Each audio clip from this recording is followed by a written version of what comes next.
Михаил протер запотевшие очки рукавом потрепанной форменной куртки. Декабрьский воздух был наполнен мелкими снежинками, которые, казалось, зависали в пространстве, создавая вокруг причудливый танец. Тяжелая сумка почтальона привычно оттягивала плечо. Предновогодняя пора всегда означала увеличение корреспонденции вдвое. В этом году писем было особенно много. Среди них, как всегда, встречались конверты с кривовато выведенными детскими почерками, адресами для Санты, Санте-Клаусу, Лапландия и даже Дедушке Морозу на Северный полюс. Обычно Михаил складывал их в отдельный карман сумки, чтобы потом отправить в корзину для макулатуры. Какой смысл хранить письма, которые никогда не найдут своего адресата? Но сегодня что-то было иначе. Среди привычной стопки детских писем одно особенно привлекло его внимание. Конверт был аккуратно заклеен, без единой помарки, с четко выведенным адресом. Михаил сам не понял, что заставило его остановиться и вскрыть именно это письмо.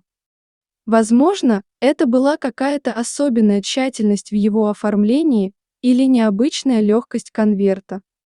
Дорогой Санта, меня зовут Дима, мне 8 лет. Я знаю, что обычно дети просят у тебя игрушки или новый телефон, но мне ничего этого не нужно. У меня есть только одно желание. Я хочу, чтобы на Рождество ты подарил мне папу. Мама говорит, что он уехал очень далеко, когда я был совсем маленький. Но я верю, что ты можешь его найти. Ты ведь находишь всех детей по всему миру, значит, сможешь найти и одного папу. Я буду очень стараться быть послушным. И если нужно, я готов отдать все свои игрушки, только пусть папа вернется. С надеждой. Дима. Михаил перечитал письмо несколько раз. Что-то в нем задело его за живое, может быть, детская искренность, или это простая просьба, которая оказалась сложнее любого материального желания. Он посмотрел на обратный адрес: улица Лесная, дом 15, квартира 7. Это был старый район города, где двухэтажные дома помнили еще советские времена. Михаил знал эти места, они находились на его обычном маршруте.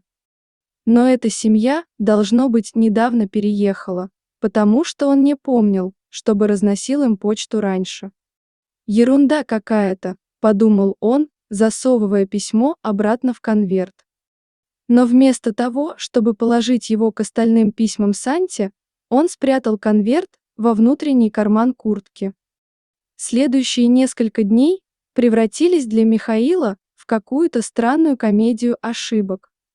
Пытаясь разузнать что-нибудь о семье мальчика, он попадал в одну нелепую ситуацию за другой. Сначала соседская овчарка утащила письмо прямо из его кармана, и ему пришлось 2 часа лазить по помойке, выискивая драгоценный конверт. Когда он наконец нашел его, то выглядел как бродяга, весь в грязи и с какой-то банановой кожурой на плече. На следующий день он решил поговорить с местными жителями. Выскочив из дома в красной куртке, его форменная была в стирке после вчерашнего приключения, он не заметил, как стал объектом преследования группы детей, уверенных, что он настоящий Санта-Клаус под прикрытием. Постепенно картина начала складываться. Соседи рассказали, что в квартиру недавно въехали мать и сын. Женщина работала в местной библиотеке, мальчик ходил во 2 класс ближайшей школы. Об отце никто ничего не знал, уехал куда-то, как обычно говорили в таких случаях. Но чем больше Михаил узнавал об этой семье, тем сильнее его беспокоило какое-то смутное чувство. Что-то в этой истории казалось до боли знакомым, как будто он уже где-то слышал похожий рассказ или видел похожих людей. Канун Рождества выдался особенно морозным. Михаил стоял перед дверью квартиры номер 7, держа в руках небольшой мешок с подарками, которые он собрал для мальчика. Он до последнего не был уверен, что правильно поступает, но что-то заставляло его довести начатое до конца. Дверь открылась, и время словно остановилось. На пороге стояла Анна, женщина, которую он не видел почти 9 лет. Та самая Анна, с которой он расстался, потому что был не готов к серьезным отношениям. Та самая Анна, которая пыталась что-то сказать ему перед отъездом, но он не стал слушать. А за ее спиной стоял мальчик, темноволосый, в свитере с оленями.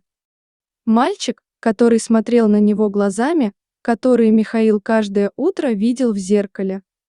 Тишина длилась, казалось, вечность. Анна побледнела, узнав его. Дима переводил взгляд с мамы на странного почтальона и обратно, не понимая, почему взрослые застыли как статуи. «Мама, это Санта?» — спросил мальчик шепотом, дергая мать за рукав. Михаил почувствовал, как к горлу подступает ком. 8 лет. Конечно. Как он мог быть таким слепым? Все эти годы он жил в том же городе, разносил почту по тем же улицам, даже не подозревая, что где-то рядом растет его сын. «Нет, солнышко», – тихо ответила Анна, не отрывая взгляда от Михаила. Это твой папа». Следующие часы прошли как в тумане. Они сидели на кухне, Михаил, Анна и Дима. Мальчик засыпал отца вопросами, не замечая напряжения между взрослыми. Он был счастлив, Санта выполнил его желание, хотя и странным способом. Михаил пытался осознать произошедшее. Каждый раз, когда он смотрел на сына, его сердце сжималось от смеси радости и вины. Он пропустил первые шаги, первые слова, первый день в школе. Он пропустил все. Анна молчала, лишь иногда вставляя короткие комментарии. В ее глазах читалась целая гамма эмоций, от старой обиды до настороженной надежды. Поздно вечером, когда Дима наконец уснул, обнимая одну из игрушек, которые принес Михаил, взрослые остались наедине. «Я должна была сказать тебе тогда», – произнесла Анна. «А я должен был выслушать», – ответил Михаил. За окном продолжал падать снег, укрывая город белым покрывалом. Где-то вдалеке звонили рождественские колокола. А в маленькой квартире на улице Лесной две потерянные души пытались понять, можно ли склеить разбитую вазу времени, и если да, то как это сделать, чтобы не пораниться об острые края. Михаил посмотрел на спящего сына и подумал, что, возможно, чудеса случаются не только в сказках. Иногда они приходят в виде детских писем, нелепых совпадений и второго шанса, который выпадает тем, кто готов его принять. Даже если этот шанс приходит в самой неожиданной упаковке.